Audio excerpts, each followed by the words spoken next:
രാഹുൽ മാങ്കൂട്ടത്തിൽ കേസിലെ അതിജീവിതയ്ക്കെതിരെ പരാതിയുമായി രാഹുൽ ഈശ്വർ. തനിക്കെതിരെ നിരന്തരമായി വ്യാജ പരാതി നൽകുന്നെന്ന് ആരോപിച്ച് സൈബർ പോലീസിലാണ് രാഹുൽ ഈശ്വർ പരാതി നൽകിയത്. പെൺകുട്ടിയെ അതിജീവിത എന്ന് വിളിക്കാനാകില്ലെന്നും രാഹുൽ ഈശ്വർ പറഞ്ഞു.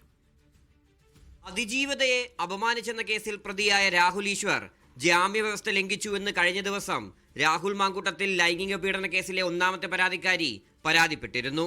ഇതിനെതിരെയാണ് രാഹുൽ ഈശ്വർ പരാതിയുമായി സൈബർ പോലീസിന് മുമ്പാകെ എത്തിയത്. പരാതിക്കാരിയുടെ ഭർത്താവ് നടത്തിയ വെളിപ്പെടുത്തലിൽ നിന്ന് ശ്രദ്ധ തിരിക്കാൻ വേണ്ടിയാണ് ഇപ്പോഴത്തെ പരാതി എന്നാണ് രാഹുൽ ഈശ്വറിന്റെ വാദം. അതിജീവിത പരാതി നൽകിയിട്ടില്ലെന്നാണ് സൈബർ പോലീസ് തന്നെ അറിയിച്ചതെന്നും രാഹുൽ ഈശ്വർ പറഞ്ഞു. ഒന്ന്, ഇവർ അതിജീവിതയല്ല. നാളെ ഏതെങ്കിലും രീതിയിൽ ഒരു വിമർശനം ഉന്നയിച്ചാൽ ഉടനെ അധിക്ഷേപിച്ചു എന്ന് പറഞ്ഞും ലൈംഗിക സെക്ഷലി കളേർഡ് റിമാർക്കണമെന്ന് അധിക്ഷേപിക്കുക എന്ത് ഉദ്ദേശമാണ്? യുവതിയുടെ ഭർത്താവാണ് യഥാർത്ഥ ഇര എന്നാണ് രാഹുൽ ഈശ്വർ ഫേസ്ബുക്കിൽ കുറിച്ചത്. പോസ്റ്റിൽ പരാതിക്കാരിയെ വ്യാജ പരാതിക്കാരി എന്ന് വിളിക്കുകയും ചെയ്തിരുന്നു. മീഡിയ 1 തിരുവനന്തപുരം.